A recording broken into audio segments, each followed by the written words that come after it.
সুন্দর না এটা বাবা?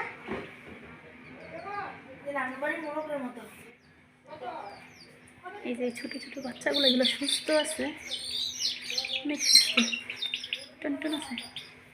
আসসালামু আলাইকুম সবাইকে। আজকে হচ্ছে একটু দেশি মুরগির হাটে গিয়েছিলাম। তার কারণ হচ্ছে গত ভিডিওতে আপনাদেরকে বলছিলাম যে আমি একটা মোরগ নিয়ে আসব। আর এই যে দেখুন, একদম পিওর একটা দেশি মোরগ নিয়ে আসছি। আর সাথে হয়েছে, আমি তো বরাবর সাদা পাগল, তো সেজন্য একটা সাদা মুরগিও নিয়ে আসছি। আর এখানে দেখতে পাচ্ছেন 2 হালি মানে 8 পিস দেশি মুরগির বাচ্চাও নিয়ে আসছি। সবগুলো বাচ্চাই একদম সুস্থ। আর এগুলো আনছি মূলত হচ্ছে খাওয়ার জন্য, এগুলোকে ছাদে দেব না। কিন্তু এই কালারটা অনেক সুন্দর।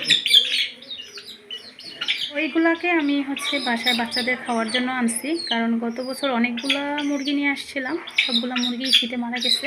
তো সেজন্যে এবার আর বাচ্চা রাখবো না। কিন্তু এই বাচ্চাটার কালারটা অনেক সুন্দর। আর এই দুইটা এখন আমি ছাদে নিয়ে যাচ্ছি। আর এগুলাকে ছাদে মূলত আমি সরাসরি মানে অন্য মুরগিদের সাথে ছেড়ে দেবো না, এগুলোকে একটু আলাদাভাবে রাখবো কয়েকদিন, 3 দিন আলাদাভাবে রাখার পর একটু মেডিসিন খাওয়াবো। আর রেনামাইসিন ট্যাবলেটটা 3 দিন খাওয়াবো, সকাল বিকাল 2 বার। তারপর হচ্ছে আমি এগুলাকে ছাদে সব মুরগিদের সাথে ছেড়ে দেব। এটা নিয়ে আসছি আবার। এটার কালারটা কিন্তু অনেক সুন্দর, যদিও বরাবর আমার এই কালারটাই অনেক পছন্দের ছিল এবং এই কালারটাই আমি খুঁজছি। আর এই মোরগটার জন্য আমি অনেক পেজে নক করছি, তো আনতে পারি নাই। ফাইনালি আলহামদুলিল্লাহ এখন পাইছি। তো শেষ পর্যন্ত আমার তো কোনো জিনিস, শখের জিনিস রাখতে পারি না, শেষ পর্যন্ত থাকে কি না সেটা হচ্ছে বড় ব্যাপার। তো যাই হোক, এখন এগুলোকে আমি ছাদে নিয়ে যাচ্ছি।